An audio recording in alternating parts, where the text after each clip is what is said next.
जयंती साजरी करण्यासाठी तसेच क्रांतीज्योती सावित्रीबाई फुले यांची जयंती आणि विवेकानंद स्वामी यांची जयंती साजरी करण्यासाठी जमलो आहोत. व्यासपीठावर उपस्थित असलेल्या डॉक्टर कृतिका कंसे मॅडम, डॉक्टर नम्रता शेडवळे madam, doctor Shilpa देवप्पा madam, हलमंडगे madam, बालिकाताई यांना सगळ्यांना आणि इथं जमलेले विद्यार्थी, माझ्या सगळ्या मैत्रिणी, जिजाऊ प्रेमी आणि doctor शेडवळे sir, Vilas कंसे sir, Uddhav sir आणि देवाप्पा सर आणि बाकी जमलेले माझे बंधू दत्तू काटकर सर, सगळ्यांना माझा नमस्कार. राष्ट्रमाता राजमाता जिजाऊ साहेबांची जयंती साजरी करणं हेच आपल्यासाठी खूप मोठं भाग्याचं काम आहे. आणि ज्यांच्यामुळे आज मुली शिकून डॉक्टर, इंजिनियर आणि वेगवेगळ्या पदावर आपलं कर्तृत्व गाजवत आहेत, त्या क्रांतीज्योती सावित्रीबाई फुलेंना मी साष्टांग नमस्कार करते. आज मला दोन गोष्टी सांगायच्या आहेत की फक्त राष्ट्रमाता राजमाता जिजाऊ साहेबांची जयंती साजरी करून किंवा क्रांतीज्योती सावित्रीबाई फुलेंची जयंती साजरी करून काही होणार नाहीये. आपण त्यांनी जी शिकवण दिलेली आहे, त्यांनी जे आपल्याला सांगितलं आहे, त्या वाटेवर आपण वाटचाल करायची आहे. आजकाल बंगालमध्ये जे झालं ते एक डॉक्टर त्यांच्यावर रेप झालं, ह्या गोष्टी आपल्या मुलींवर व्हायला नको म्हणून त्यांना झाशीची राणी बनवणं हे आपलं काम आहे. नुसतं मुलींना शिक्षण देऊन आता काही होणार नाहीये, पण त्या शिक्षणासोबत त्यांना आपण आत्मसंरक्षण कसं करायचं हे पण शिकवणं गरजेचं आहे. तसेच आपण मुलींना सगळ्या सुख सुविधा सगळंच देतो आहोत, पण त्यासोबत त्यांनी पुढे जाऊन कसं वागावं, कसं शिकावं आणि आपलं संरक्षण कसं करून घ्यावं हेही खूप गरजेचं झालं आहे. एवढे दोन शब्द बोलून मी माझं भाषण संपवते. आज या ठिकाणी विठ्ठल रुक्मिणी मंदिरामध्ये माँसाहेब जिजाऊ आणि क्रांतीज्योती सावित्रीबाई फुले आणि स्वामी विवेकानंद यांची जयंती साजरा करण्यासाठी आज आपण एकत्र जमलेले आहोत. जयंती साजरा करण्याचं रिझन काय, कारण काय, म्हणजे नेमकं जेव्हा 16व्या शतकामध्ये माँसाहेब जिजाऊने तसल्या अनुकूल परिस्थितीमध्ये, म्हणजे अनानुकूल, तेव्हा समाजामध्ये भरपूर चालीरीती, अनिष्ट चालीरीती चालू होत्या. तशा परिस्थितीमध्ये म्हणजे मुघलशाही, निजामशाही, आणखीन शाह्यांचे राज्य आमच्या देशामध्ये चालू होते. त्यावेळेस आमच्या मराठ्यांना, आम्ही हिंदू लोक कसं सेफ राहावं किंवा त्यांच्यावर होत असलेले अत्याचार पासून आपण कसं सावध व्हावं यासाठी माँसाहेबांनी अनेक प्रयत्न केले. ते प्रयत्न म्हणजे त्यांच्या लक्षात आलं जेव्हा माँसाहेब जन्माला आले, म्हणजे नेमकं त्यांचं जन्मस्थळ म्हणजे माँसाहेबांचे आई म्हाळसाबाई आणि वडील लखोजी राजे यांचा जन्म सिंदखेड येथे झाला. जेव्हा माँसाहेबांचा जन्म झाला तेव्हा हत्तीवर साखर वाटली गेली होती, म्हणजे तितकं त्यांच्या आई वडिलांना खुशी झाली होती. तेच खुशी म्हणजे तितकं आनंदानं जेव्हा त्यांनी जन्म घेतले, तसंच त्यांचं जीवन अनेक कर्तृत्व करण्यामध्ये गेलं. जेव्हा त्यांचं लग्न झालं, लग्न झाल्याच्या नंतर सासरचे आणि माहेरचे दोघंही या शाह्यांच्या राज्यामध्ये जागीरदार म्हणून काम करत होते. ते एकमेकाविरुद्ध युद्ध केले, याचं त्यांना युद्ध केले, आणखीन एकमेकांचे हत्या केले, म्हणजे आपलाच परिवार एकमेकाच्या विरुद्ध जात आहे, एकमेकांची हत्या करत आहोत याचा त्यांना खेद वाटला.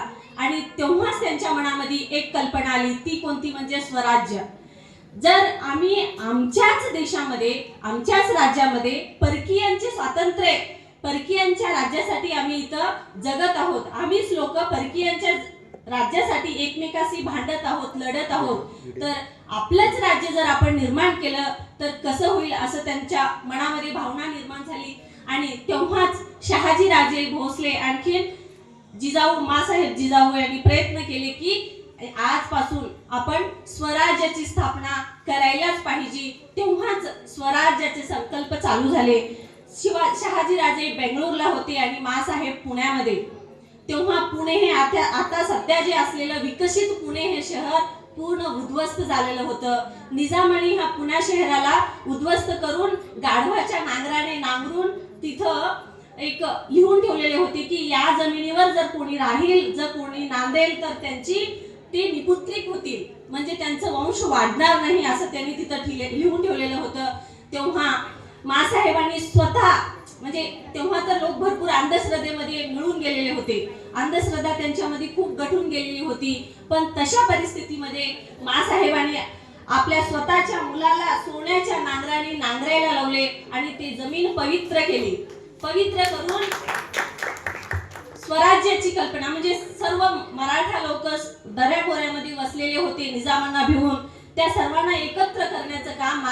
स्वराज्याचे 3 बाजू आहेत. एक शहाजी राजा भोसले, म्हणजे त्यांनी स्वराज्य संकल्पक, आणि शिवबा स्वराज्य संस्थापक, आणि शहाजी राजे हे स्वराज्य संरक्षक. या तिघांना जे प्रेरणा देणारे होते तेच मासाहेब जिजाऊ.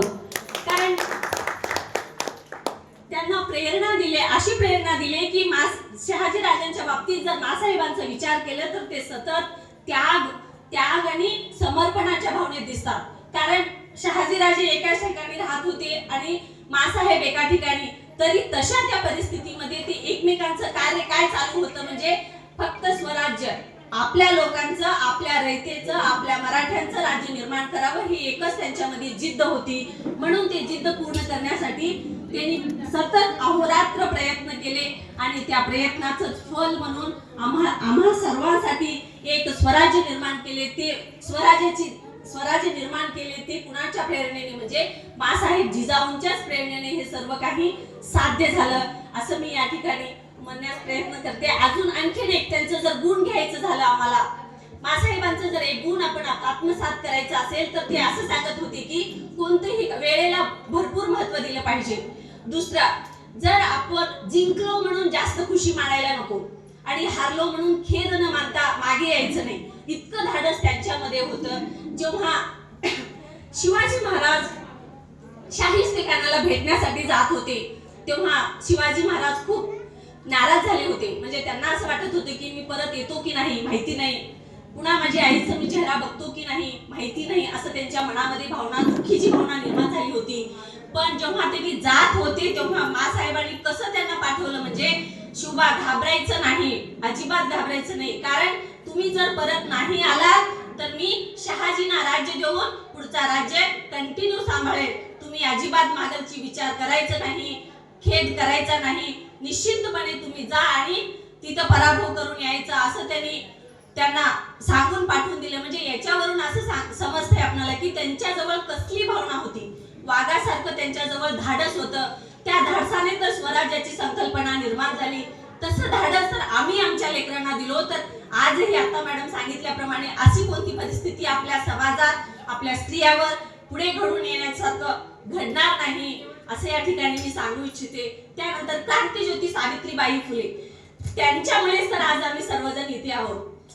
जेव्हा मुलगी जन्मणे हे पाप असं समजलं जात होतं, जर स्त्री जन्माला आली तर ती पाप आहे असं समजलं जात होतं. अशा वेळेस क्रांतीज्योती सावित्रीबाई फुले यांनी घराबाहेर पाऊल टाकून समाजातील प्रत्येक स्त्रीला शिक्षण द्यावं, प्रत्येक स्त्री सुशिक्षित झाली पाहिजे.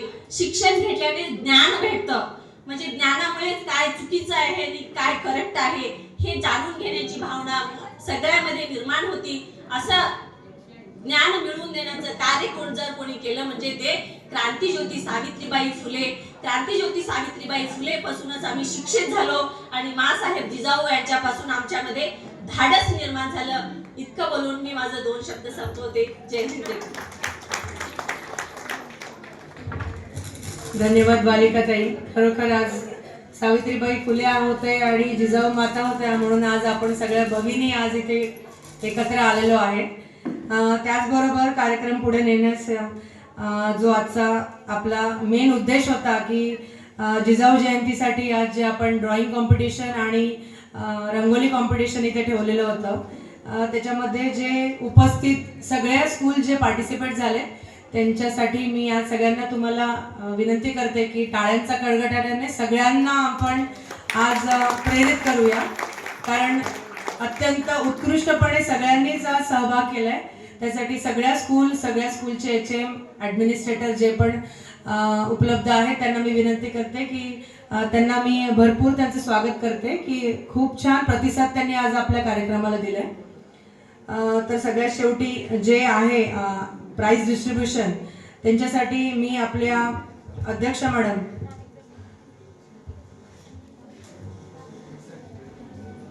ऐश्वर्या मॅडम यांना विनंती करते की त्यांनी ड्रॉइंग कॉम्पिटिशन जे मुलं आज फर्स्ट सेकंड थर्ड प्राइज घेतलेत त्यांना प्राइज डिस्ट्रीब्युशन करण्यासाठी मी त्यांना व्यासपीठावर यायला विनंती करते. ऐश्वर्या मॅडम.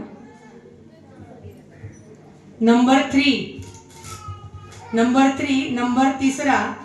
ज्या स्कूलला मिळाला आहे त्याचं नाव आहे श्री खडकेश्वर स्कूल, खडकेश्वर हायस्कूल भालकी.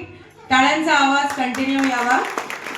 मुलीचं नाव आहे ऐश्वर्या जिजाऊ आणि अहिल्या काटकर, श्री खडकेश्वर स्कूल. रंगोली कॉम्पिटिशन. मी ऐश्वर्या ताईंना विनंती करते की मुलांना त्यांनी सर्टिफिकेट डिस्ट्रीब्यूट करावं.